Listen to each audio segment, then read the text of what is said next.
Good morning, students. Welcome to my YouTube channel, Grow Chemistry. And in this lecture, we are going to study an important topic for competitive exams and also for class 6, 7th, 8th, 9th, 10th students. That is cyclones. तो student cyclones को समझने से पहले हमें इसकी definition का पता होना चाहिए कि साइक्लोन हम कहते किसे हैं। हिंदी में इसका मीनिंग होता है चक्रवात।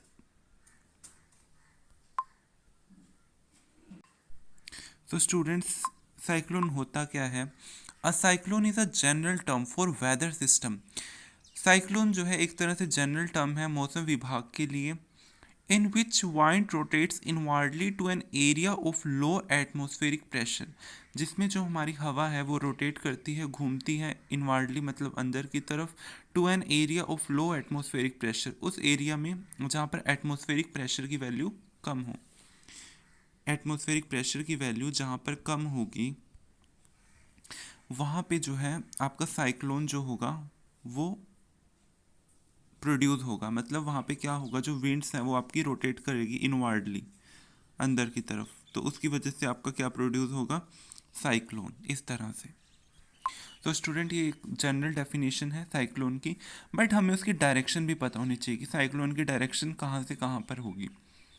एक तरह से वाइंड की रोटेशन को ही हम साइक्लोन कह रहे हैं। सो इसमें जो डायरेक्शन है वाइंड की वो अपोजिट होनी चाहिए to the direction of clock needle in northern hemisphere and favourable in southern hemisphere. तो स्टूडेंट्स क्या कहा गया है कि इसमें क्या कहा गया है कि जो डायरेक्शन है विंड्स की वो अपोजिट होनी चाहिए क्लॉक की डायरेक्शन के। तो स्टूडेंट पहले आपको पता होनी चाहिए क्लॉक की डायरेक्शन क्या होती है। ये जो है वो क्लॉक की डायरेक्शन होती है, जिस डायरेक्शन में आपकी क्लॉक जो है वो रोटेट करती है, और ये होती है आपकी एंटी क्लॉकवाइज डायरेक्शन। क्लॉकवाइज इस तरह से, और एंटी क्लॉकवाइज मतलब इसके अपोजिट। सो इसमें क्या होता है, जो आपकी वाइंड है उसकी डायरेक्शन क्लॉक की डायरेक्शन के अपोजिट होगी, मतलब उसकी डायरेक्शन आपकी एंटी क्लॉकवाइज होगी इस तरह से। इन नॉर्दर्न हेमिस्फेयर, जो क्लॉक नीडल नॉर्दर्न हेमिस्फेयर है उसकी क्लॉकवाइज डायरेक्शन के अपोजिट होगी, और कहाँ पर होगी ये साइक्लोन, साउदर्न हेमिस्फेयर में होगा। ठीक है स्टूडेंट, एक बार जल्दी से रिकॉल कर लेते हैं कि हमने क्या कहा। साइक्लोन एक जनरल टर्म है वेदर सिस्टम के लिए, जिसमें हम कहते हैं वाइंड के रोटेशन को ही हम साइक्लोन कहते हैं, बट उसके लिए कुछ फेवरेबल कंडीशंस हैं। वो क्या है कि जो वाइंड का जो रोटेशन है वो area of low atmospheric pressure की तरफ होना चाहिए, और डायरेक्शन जो है विंड की वो अपोजिट होनी चाहिए डायरेक्शन ऑफ क्लॉक नीडल जो नॉर्दर्न हेमिस्फेयर में है। और कहाँ पे होगा ये साइक्लोन, साउदर्न हेमिस्फेयर में। तो स्टूडेंट्स साइक्लोन से नेक्स्ट हम इसके टाइप्स के डिस्कशन करने वाले हैं अब कि so there are two types of cyclone, that is temperate cyclone and tropical cyclone. तो टेम्परेट साइक्लोन क्या होते हैं? The temperate cyclones are associated with anti cyclone which precede and succeed a cyclone. तो जो टेम्परेट साइक्लोन है ये associate होते हैं एंटी साइक्लोन से, which precede and succeed a cyclone, जो एक साइक्लोन से प्रीसीड मतलब पीछे और सक्सीड मतलब आगे होगा। These cyclone are not very destructive, ये साइक्लोन इतने डिस्ट्रक्टिव नहीं होते। सो उसके लिए पहले हमें एक टर्म का पता होना चाहिए कि एंटी साइक्लोन हम कहते किसे हैं, क्योंकि ये साइक्लोन्स एंटी साइक्लोन से एसोसिएट हैं। तो स्टूडेंट एंटी साइक्लोन मतलब साइक्लोन का अपोजिट, दैट इज हिंदी में अगर हम बात करें तो प्रति चक्रवात। It is an area of high air pressure that produce calm weather condition and with clear sky. ये एक तरह से क्या है, एरिया है हाई एयर प्रेशर का, जो क्या प्रोड्यूस करता है, काम वेदर, साफ मौसम को प्रोड्यूस करता है, विद क्लियर स्काई जिसमें क्या हो, बिल्कुल साफ आसमान हो। मतलब एक तरह से हमारे नेचर के लिए या फिर हमारे वेदर सिस्टम के लिए एक तरह से अच्छा ही है, क्योंकि काम वेदर बहुत ही शांत वेदर प्रोड्यूस करता है विथ क्लियर स्काई, और इसमें जो आपका आसमान है वो बिल्कुल साफ रहता है, मतलब इतना डिस्ट्रक्टिव नहीं होता। इसलिए कहा गया है कि जो टेम्परेट साइक्लोन है ये इतने ज़्यादा डिस्ट्रक्टिव नहीं होते। So student, next our type is tropical cyclone. What is our tropical cyclone? Tropical cyclone are not associated with surface anticyclone and they have a greater destructive capacity. ये जो है surface anticyclone से associate नहीं होते, मतलब ये उन cyclone से एसोसिएट नहीं होते जो काम वेदर को प्रोड्यूस करते हैं विद क्लियर स्काइज। अगर इससे एसोसिएट नहीं होते तो इट मीन्स ये बहुत ही ज़्यादा डिस्ट्रक्टिव होते हैं। स्टूडेंट्स, अब हम इनकी करेक्टरिस्टिक्स को समझने वाले हैं, जिससे आपको और अच्छे से ये चीज़ क्लियर हो जाएगी कि हम कैसे कह रहे हैं डिस्ट्रक्टिव हैं, नॉट डिस्ट्रक्टिव हैं। करेक्टरिस्टिक्स से आपको और अच्छे से क्लियर होने वाला है। सो फर्स्ट करेक्टरिस्टिक ऑफ टेम्परेट, सबसे पहले हम टेम्परेट साइक्लोन के करेक्टरिस्टिक्स के बारे में डिस्कस करने वाले हैं। So first characteristic of temperate cyclone is they are asymmetrical and shaped like an inverted V. That is, इस तरह से इनकी शेप होती है, असिमेट्रिकल होते हैं, मतलब कि इनकी कोई सिमेट्री नहीं होती। And shape like an inverted we की तरह इनकी शेप होती है। देखो कोई इनकी सिमेट्री नहीं है, वी तो ऐसा होता है इन्वर्टेड वी, बट ये असिमेट्रिकल होने की वजह से थोड़े इस तरह से होते हैं। Next characteristic, they stretch over 500 to 600 kilometre. ये 500 से 600 किलोमीटर तक स्ट्रेच हो सकते हैं, फैल सकते हैं। They have a height of 8 to 11 kilometre. इनकी हाइट जो है वो 8 से 11 किलोमीटर के बीच में होती है। एक बार डायग्राम से भी देख लेते हैं। ये देखिए इस तरह से दिखाया गया, एक इन्वर्टेड वी की शेप में एसिमेट्रिकल है। जो आपको इस तरह से ट्रायंगल्स दिखाई दे रहे हैं यहाँ पे, ब्लू ट्रायंगल्स, वो एक तरह से कोल्ड रीजन को दिखा रहे हैं, कोल्ड फ्रंट को दिखा रहे हैं। और जो आपको इस तरह से सर्कल्स में जो रेड कलर के दिखाई दे रहे हैं, ये एक तरह से वार्म फ्रंट को दिखा रहे हैं। ये वार्म रीजन है, ये इनका कोल्ड रीजन है, ये वार्म एयर है। जो एरोस की डायरेक्शन है वो वार्म एयर को दिखा रही है। और जो साइड में ये किया हुआ है कलरिंग सी, सॉरी, और जो साइड में ये सर्कल से दिखा रखा है ये वाला पोर्शन, इसके अबव का पोर्शन जी, ये आपके प्रेसिपिटेट को दिखा रहे हैं। ठीक है, प्रेसिपिटेट क्या होता है? जब दो सॉल्यूशन जो है वो मिक्स होते हैं, कोई भी दो चीज़ें मिक्स होती हैं तो उनके मिलने से जो चीज़ बनती है वो प्रेसिपिटेट होते हैं। ठीक है, सो ये इनकी करेक्टरिस्टिक्स हैं, असिमेट्रिकल होते हैं, इन्वर्टेड वी शेप होती है, 500-600 किलोमीटर तक स्ट्रेच हो सकते हैं, हाइट जो है इनकी 8 से 11 किलोमीटर तक होती है। आपको ये ध्यान रखना है। नेक्स्ट हम बात करते हैं characteristic of tropical cyclone. So over tropical cyclone are it brings, आपको पता है जो ट्रॉपिकल साइक्लोन है बहुत ही ज़्यादा डिस्ट्रक्टिव होते हैं, क्योंकि ये एसोसिएट नहीं होते एंटी साइक्लोन से। सो इनकी वजह से क्या होता है, बहुत ही वायलेंट वाइंड्स, बहुत ही हिंसक हवाएं चलती हैं, टोरेंशियल रेन, बहुत ही मूसलाधार बारिश होती है, हाई वेव्स, बहुत ही बड़ी बड़ी तरंगे, और कुछ केसेस में बहुत ही डिस्ट्रक्टिव, बहुत ही विनाशकारी तूफान। जब ये साइक्लोन आता है ना, तो इस साइक्लोन के आने की वजह से क्या होता है, जो हवाएं हैं वो बहुत ही ज़्यादा वायलेंटली, मतलब कि जैसे पेड़ों को उखाड़ देती है हवाएं, इतनी खतरनाक हवाएं चलती हैं। और टोरेंशियल रेन, बहुत ही मूसलाधार बारिश होती है, हाई वेव्स, बहुत ही बड़ी बड़ी तरंगे सागर में, समुद्र में उत्पन्न होती हैं, और कुछ केसेस में तो बहुत ही विनाशकारी तूफान भी पैदा होता है। नेक्स्ट क्या है, स्टॉर्म फोर्स विंड्स में extend out as much as 500 kilometre. इसकी वजह से जो स्टॉर्म है, जो तूफान है, वो कहाँ तक फैलता है, 500 किलोमीटर तक फैलता है। हमने ऊपर पढ़ा कि जो टेम्परेट साइक्लोन है ये 500 से 600 किलोमीटर तक स्ट्रेच हो सकते हैं। और ये वाला जो इसमें केस में जो तूफान की बल है, जो फोर्स है उसका, वो 500 किलोमीटर तक फैलता है। जो मैक्सिमम तूफान की जो स्पीड होती है वो लगभग 12 से 50 किलोमीटर के बीच में होती है सेंटर से। जैसे कि डायग्राम में आप क्लियरली देख सकते हो, अगर ये हम इसका सेंटर कंसीडर करें तो सेंटर से क्या कहा गया है, मैक्सिमम जो स्पीड होगी वाइंड की वो 12 से, यहाँ से 12 से 50 किलोमीटर के बीच में होगी सेंटर से, मतलब यहाँ से। They look like a huge disc of cloud, एक तरह से डिस्क की तरह दिखाई देते हैं क्लाउड्स की। ये देखो क्लाउडी दिख रहा है ना आपको, ये एक तरह से स्ट्रक्चर है आपका ट्रॉपिकल साइक्लोन का। और आपको पता है कि जो साइक्लोन होते हैं आपके, वो मोस्टली जो क्लोक नीडल होती है नॉर्थर्न हेमिस्फीयर उसके अपोजिट होते हैं, that is in they are presenting in southern hemisphere, इसलिए यहाँ पे साउथर्न लिखा गया। सो ये किस तरह से दिखते हैं, ह्यूज डिस्क ऑफ क्लाउड, ये देखो एक बड़ी सी डिस्क ऑफ क्लाउड्स की तरह दिखते हैं इस तरह से। ये देखो समुद्र में ये उत्पन्न हो रहे हैं, और एक तरह से स्पाइरल रेन बैंड्स हैं। स्पाइरल कैसे होते हैं, लेट मी टेल यू, इस तरह से एक ही पॉइंट पे शुरू होके।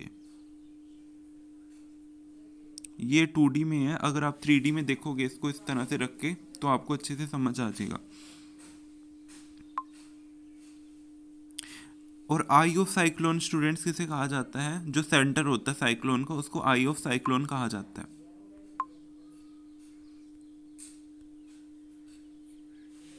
ये आपका क्या है, आई ऑफ साइक्लोन है। ठीक है स्टूडेंट्स, ये एक तरह से आपका इनफ्लो दिखा रहा है और ये आपका एक तरह से आउटफ्लो को दिखा रहा है। क्लियर स्टूडेंट्स,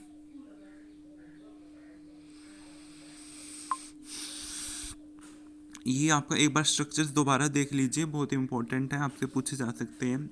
जो आपका टेम्परेट साइक्लोन है उसका इन्वर्टेड वी स्ट्रक्चर होता है, ठीक है, जहाँ पे आपके कोल्ड फ्रंट है जिनको आपने ट्राइंगल से दिखाया हुआ है, और जो सर्कल्स हैं उनमें रेड कलर से आपने वार्म फ्रंट को दिखा रखा है, और जो शेडेड पोर्शन है उससे आपने प्रेसिपिटेट को दिखा रखा है, इसके जो अबव है। नेक्स्ट, ट्रॉपिकल साइक्लोन का स्ट्रक्चर एक तरह से ह्यूज डिस्क ऑफ क्लाउड की तरह होता है ये, जिसमें एक तरह से स्पाइरल रेन बैंड्स होते हैं और इनफ्लो और आउटफ्लो दोनों होता है इसमें, और डायरेक्शन हमेशा एंटी क्लॉकवाइज होती है इनकी। नेक्स्ट स्टूडेंट्स, अब हम क्वेश्चन डिस्कस करने वाले हैं जो कॉम्पिटिटिव एग्जाम के लिए बहुत ही फायदेमंद है। Question is which cyclone is produced near the tropic of Cancer and tropic of Capricorn. वो कौन से साइक्लोन है जो ट्रॉपिक ऑफ कैंसर और ट्रॉपिक ऑफ कैप्रिकॉर्न के आसपास प्रोड्यूस होते हैं, पैदा होते हैं। आंसर है आपका ट्रॉपिकल साइक्लोन। क्वेश्चन से भी क्लियर हो रहा था, ट्रॉपिक के पास प्रोड्यूस होने वाले जो साइक्लोन है उनको ऑब्वियस सी बात है ट्रॉपिकल साइक्लोन ही बोला जाएगा। पर आपको पता होना चाहिए, जैसे कॉम्पिटिटिव एग्जाम के स्टूडेंट हैं वो तो जस्ट देख के ही लिख देंगे, बट जो क्लासेस जूनियर क्लासेस के स्टूडेंट्स हैं उनको पता होना चाहिए कि ट्रॉपिक ऑफ कैंसर और ट्रॉपिक ऑफ कैप्रिकॉर्न हम कहते किसे हैं। ट्रॉपिक ऑफ कैंसर क्या होता है, एक तरह से नॉर्दर्ली सर्कल होता है ये लैटिट्यूड का on earth at which sun can be seen directly overhead. क्या होता है स्टूडेंट्स, एक बार देख लीजिए, जैसे नॉर्थ पोल आपका, ये आपका साउथ पोल है, ठीक है। एक तरह से क्या नॉर्दर्ली सर्कल है, एक तरह से सर्कल है ये northerly circle of latitude on earth, जहाँ पे क्या होता है कि जो सन है उसको बिल्कुल ऊपर से देखा जा सकता है, या आप इस तरह से कह सकते हैं जो सन है बिल्कुल आपके सिर के ऊपर होता है। जैसे आप बाय द वे यहाँ पे खड़े हो तो आपको सन जो है बिल्कुल अपने सिर के ऊपर दिखाई देगा, इस तरह से डायरेक्टली उसको सन को देखा जा सकता है। जबकि आपका ट्रॉपिक ऑफ कैप्रिकॉर्न क्या है, एक तरह से साउदर्ली सर्कल ऑफ लैटिट्यूड है जहाँ पे सन को ओवरहेड देखा जा सकता है, ठीक है। यहाँ पे अगर आप खड़े हो तो आपको जो सन है वो अपने सिर के ऊपर दिखाई देगा।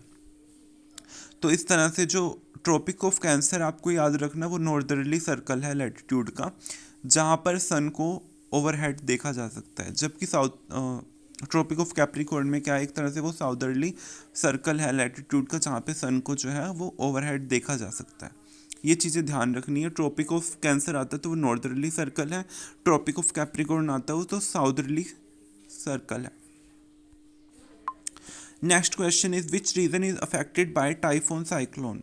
टाइफून साइक्लोन से कौन सा रीजन अफेक्ट हुआ है, आंसर इज चाइना सी, चीन समुद्र। What is willy willy, willy willy क्या होता है, tropical cyclone of north west Australia.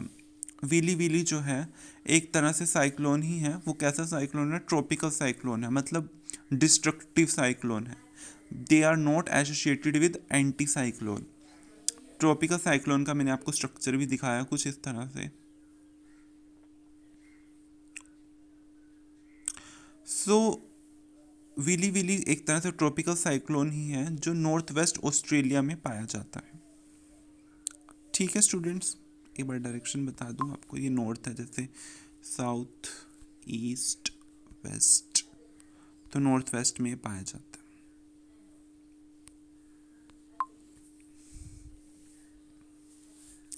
Next question is what is used to measure the constant speed of storms. तूफान की constant speed मतलब एक ऐसी स्पीड जिसमें कोई चेंज ना हो रहा हो। अगर स्पीड 50 किलोमीटर पर हार है तो वो 50 किलोमीटर पर हार ही रहेगी, वो होती है आपकी कांस्टेंट स्पीड। तो वो कौन सा डिवाइस है जिसकी हेल्प से आप स्टॉर्म्स की कांस्टेंट स्पीड को मेजर कर सकते हो? Answer is Saffir Simpson scale. याद रखना आपको, that scale's name is Saffir Simpson scale. The sudden drop off in the mercury level in barometer is indicative of which event? Students question पूछा गया कि सडन ड्रॉप आ जाना mercury level में से, ये आपकी कैपिलरी है। कैपिलरी बहुत ही स्मॉल होती है, बहुत ही मतलब जैसे बाल नहीं होता आपका, उस तरह की होती है कैपिलरी, बहुत ही छोटी कैपिलरी होती है, उसको वो बहुत ही थिन होती है वो।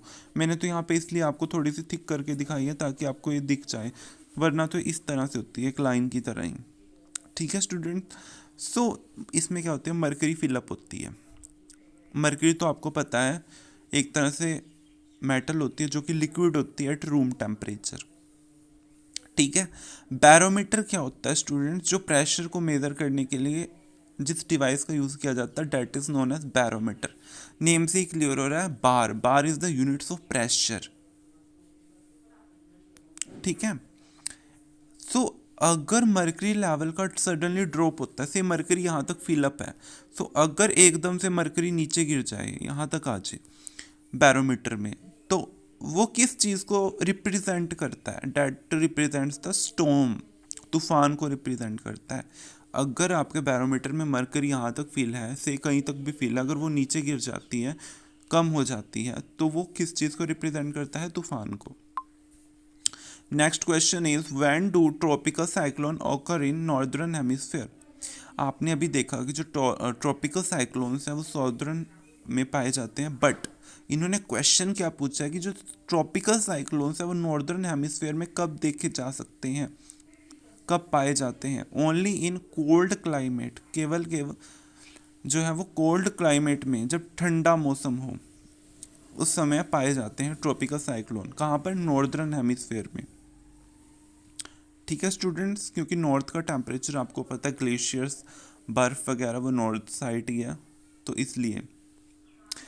विच measure is use to calculate the intensity of tornadoes. Sorry students, यहाँ पे स्पेलिंग मिस्टेक है, सही कर लेना, टोर्नेडो की स्पेलिंग ये होती है। ठीक है, सो वो कौन सी चीज़ है जिससे हम टोर्नेडो की इंटेंसिटी को मेजर कर सकते हैं? That is Fujita scale. Answer is your Fujita scale. अब आपके माइंड में क्वेश्चन आया होगा कि टोर्नेडो हम कहते किसे हैं? सो स्टूडेंट, टोर्नेडो क्या होते हैं? एक तरह से स्मॉल स्केल सर्कुलेशंस होते हैं in the region of 1 to 1.5 miles of diameter, while hurricanes, अब ह्यूरिकेन्स भी पता होना चाहिए, hurricanes are large scale circulation with a diameter of 60 to 1000 miles. So आपका टोर्नेडो क्या होते हैं? एक तरह से छोटे छोटे सर्कल्स होते हैं इस तरह से, इनकी वजह से जो साइक्लोन प्रोड्यूस होता है डेट इज टोर्नेडो। और जो आपके ये स्मॉल स्केल सर्कल्स हैं, और जो इनका डायमीटर होगा, ये इनका जो डायमीटर है ये 1 से 1.5 माइल तक होगा, that are known as tornado. Next student, next is our hurricane. Hurricane क्या होते हैं? एक तरह से लार्ज स्केल सर्कुलेशंस होते हैं, बड़े बड़े सर्कल्स इस तरह से, इनकी वजह से जो साइक्लोन प्रोड्यूस होगा डेट इज योर ह्यूरिकेन। और इनका डायमीटर जो है बहुत बड़ा होता है, 60 से 1000 माइल्स तक का। तो स्टूडेंट, जो आपकी हरिकेन से ज़्यादा डिस्ट्रक्टिव होती हैं as comparison to your tornado, क्योंकि टोर्नेडो क्या है, स्मॉल स्केल सर्कुलेशंस हैं, जबकि आपके ह्यूरिकेन्स क्या हैं, लार्ज स्केल सर्कुलेशंस हैं। नेक्स्ट स्टूडेंट्स, एक छोटा सा क्वेश्चन है, इन द समर गर्मियों में which hemisphere is displaced by inter tropical convergence zone, वो कौन सा हेमिस्फीयर है जो डिस्प्लेस हो गया था, अपनी जगह से विस्थापित हो गया था, पहले उसकी जगह कुछ और थी फिर वो किसी और जगह चला गया, तो वो कौन सा हेमिस्फीयर है जो डिस्प्लेस हो गया था इंटर ट्रॉपिकल कन्वर्जेंस जोन से। स्टूडेंट आपको इसकी फुल फॉर्म भी पूछी जा सकती है, ITCZ, inter tropical convergence zone, and the answer is northern hemisphere. Summer में वो हेमिस्फीयर नॉर्दर्न हेमिस्फीयर था जो डिस्प्लेस हो गया था इंटर ट्रॉपिकल कन्वर्जेंस जोन से। स्टूडेंट हेमिस्फीयर क्या होता है, जैसे आपका स्फीयर है, कोई स्फीयर मतलब गोला, जैसे आपकी फुटबॉल होगी, ठीक है, जब आप इसको बीच में से कट कर दोगे ना तो ये कुछ इस तरह का बन जाएगा, इसके दो पार्ट हो जाएंगे, एक बार अच्छे से बता दूँ, ये इस तरह से हेमिस्फीयर बन जाएगा, फिर ये होता है आपका हेमिस्फीयर, से ये नॉर्दर्न है ये साउथर्न है, तो ये वाला हेमिस्फीयर, कि समर में वो हेमिस्फीयर कौन सा था जो इंटरट्रॉपिकल कन्वर्जेंस से डिस्प्लेस हो गया था, that is your northern hemisphere. Next आपको ध्यान रखना है, एक मैंने टेबल बनाया छोटा सा कि ह्यूरिकेन्स जो है वो कहाँ कहाँ पे पाए जाते हैं, western, northern, Atlantic, central and eastern north Pacific, Caribbean sea, tornadoes आपके gulf of Mexico, western north Pacific, and cyclone कहाँ पे पाए जाते हैं, bay of Bengal and Arabian sea, several tropical cyclone that are present in western, south Pacific and southeast Indian Ocean, willy willy in Australia. Willy willy एक तरह से आपका tropical cyclone है जो नॉर्थ वेस्ट ऑस्ट्रेलिया में पाया जाता है, एंड ट्रॉपिकल साइक्लोन आपके साउथ वेस्ट इंडियन ओशियन में प्रेजेंट होते हैं। इंडियन ओशियन हिंद महासागर जो सा है ना आपका, बे ऑफ बंगाल आपका बंगाल की खाड़ी। Next question is who gives information about cyclonic forecast in India, जब भारत में साइक्लोन आता है, चक्रवात आता है, तो उसके बारे में जानकारी कौन देता है। Answer is regional special meteorological centre, RSMC, वो कहाँ पे प्रेजेंट है, दिल्ली में प्रेजेंट है। सो वो कौन सा फोरकास्ट है जो आपको साइक्लोन की इंफॉर्मेशन देता है इंडिया में। Answer is regional special meteorological centre. The centre of cyclone is known by what name, जो साइक्लोन का सेंटर है उसे किस नाम से जाना जाता है। मैंने पहले भी आपको बताया, that is your eye of cyclone. Next question is which region of US is your United States is called tornado alley, वो कौन सा रीजन है यूएस स्टेट का जिसको टोर्नेडो एली के नाम से जाना जाता है। Answer is Mississippi Missouri valley, Mississippi Missouri valley. Students ये जो मिसिसिपी है, जैसे जो जूनियर क्लासेस के स्टूडेंट है बहुत मिस्टेक करते हैं इसकी स्पेलिंग में, इसको थोड़ा ध्यान से, पहले मिसी फिर सी फिर P, MISSI Mississippi Missouri valley. कुछ बातें जो आपको नोट करनी है, वो क्या बातें हैं। First is the centre of cyclone has a low pressure while periphery has a high pressure position and vice versa, मतलब जो आपका सेंटर ऑफ साइक्लोन है उसका लो प्रेशर होगा, और जो उसकी पेरिफेरी है, पेरिफेरी क्या है, एक तरह से जैसे ये साइक्लोन बना हुआ है, तो जो इसका सेंटर है, सेंटर मतलब कि उसको आई बोलते हैं, इसका प्रेशर लो होगा, और जो इसके पेरिफेरी है, जो इसका ये आउटर एरिया, ये वाला एरिया आउटर एरिया है ना, ये वाला, इसका प्रेशर जो है वो हाई होगा। सॉरी दोबारा से बना देता हूँ, तो जो ये इसका आई है ना, इसका प्रेशर लो होगा, और जो इसकी पेरिफेरी है ना ये वाली, इसका प्रेशर जो है आपका हाई होगा। या फिर इसका उल्टा भी हो सकता है कि सेंटर का प्रेशर या तो हाई होगा या फिर उसके पेरिफेरी का प्रेशर लो होगा, पर ऐसा कभी नहीं होगा कि इन दोनों का प्रेशर सेम होगा। ऐसा नहीं है कि सेंटर का प्रेशर भी लो है और पेरिफेरी का प्रेशर भी लो है, मतलब अगर एक का प्रेशर लो है तो दूसरे का हाई होना चाहिए, अगर एक का हाई है तो दूसरे का लो होना चाहिए, ये बात आपको ध्यान रखनी है क्वेश्चन का आंसर करते समय। Next is your tropical cyclone occurs in latitude between 5 and 30 degrees in the northern southern hemisphere. जो आपके ट्रॉपिकल साइक्लोन्स हैं ये लगभग 5 से 30 डिग्रीज के बीच में पाए जाते हैं। मतलब जब टेम्परेचर इतना हो नॉर्दर्न साउदर्न हेमिस्फीयर में, जो मैंने आपको पहले बना के दिखाए थे हेमिस्फीयर्स, अगर उनका टेम्परेचर 5 से 30 डिग्रीज का है तब ये ट्रॉपिकल साइक्लोन्स आपको वहाँ पर दिखाई देंगे। Next is temperate tropical cyclone occur between latitudes of 35 to 65 degrees. ये उन लैटिट्यूड्स में पाए जाते हैं जो टेम्परेट होते हैं, जो इतने डिस्ट्रक्टिव नहीं होते। ये एक तरह से एंटी साइक्लोन से एसोसिएट होते हैं आपके टेम्परेट साइक्लोन। सो ये उस रीजन में पाए जाते हैं जहाँ पर जो आपका टेम्परेचर रेंज है वो 35 से 65 डिग्रीज की हो। नेक्स्ट स्टूडेंट्स, ये बहुत इंपॉर्टेंट है फॉर द कॉम्पिटिटिव एग्जाम्स की जो तैयारी कर रहे हैं बच्चे, कि रिसेंट मोस्ट फेमस साइक्लोन जो अभी अभी पाए गए हैं साइक्लोन्स, जैसे 2016, 17, 18, 19, 20, इनमें कौन से साइक्लोन पाए गए हैं, वो कौन कौन से हैं। ये क्वेश्चंस बहुत बार पूछे जाते हैं भाई, अच्छे से कर लेना इनको प्रिपेयर। तो 2016 में आपका रोएनू, जो कि बे ऑफ बंगाल, बंगाल की खाड़ी में पाया गया था, ये साइक्लोन का नाम है रोआनू। और वारदा, ये भी बंगाल की खाड़ी में ही पाया गया था 2016 में। 2017 में मोरा, जो बंगाल की खाड़ी में पाया गया था।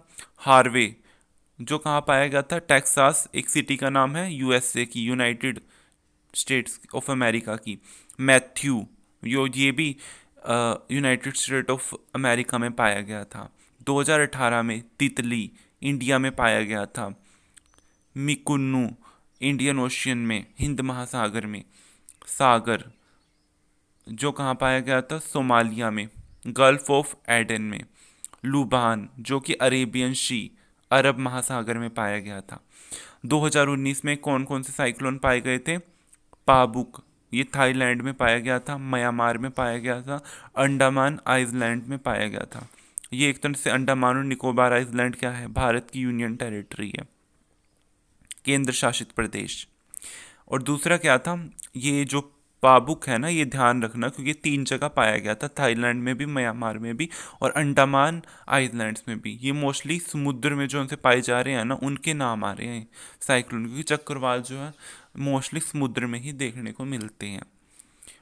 ओवन, जो ऑस्ट्रेलिया में पाया गया था। एक विली विली भी था जो मैंने आपको पहले बताया था, जो कि कहाँ पाया गया था, नॉर्थ वेस्ट ऑस्ट्रेलिया में पाया गया था, वो ट्रॉपिकल साइक्लोन था। नेक्स्ट है 2020 में, ये तो बहुत ही रिसेंट साइक्लोन्स हैं, इनका तो आपको ध्यान रखना ही पड़ेगा। पहला है आपका क्लोडिया, जो कि वेस्ट इंडोनेशिया में पाया गया था। नेक्स्ट है टीनो, जो फिजी टुएलू में पाया गया था। डैमियन, नॉर्थ ऑस्ट्रेलिया में, यूएससी, न्यूजीलैंड में, वैनाटुआ में, क्वींसलैंड में। नेक्स्ट है फर्डिनांड,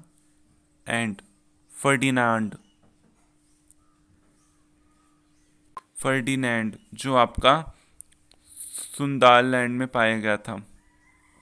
नेक्स्ट है हिराल्ड, जो कि मेडागास्कर में पाया गया था। नेक्स्ट इज योर वोंगफोंग, जो फिलीपींस तैवान में पाया गया था। नेक्स्ट इज अम्फान, जो इंडिया में पाया गया था। नेक्स्ट इज योर निसार्ग एंड निवार, ये भी इंडिया में पाया गया था, आर्थर यूएसए में। एक बार दोबारा सुन लो, 2020 में वो कौन से साइक्लोन से जो पाए गए थे, Claudia West Indonesia, Tino Fiji Tuvalu, Damien North Australia USC, New Zealand Vanuatu Queensland, Ferdinand Sundaland, Harold Madagascar, Vongfong Philippines Taiwan, Amphan India, Nisarga and Nivar वे भी इंडिया में, आर्थर यूएसए में। Thank you students for watching the video. Keep liking and subscribing the video, and the channel is Grow Chemistry. Thank you.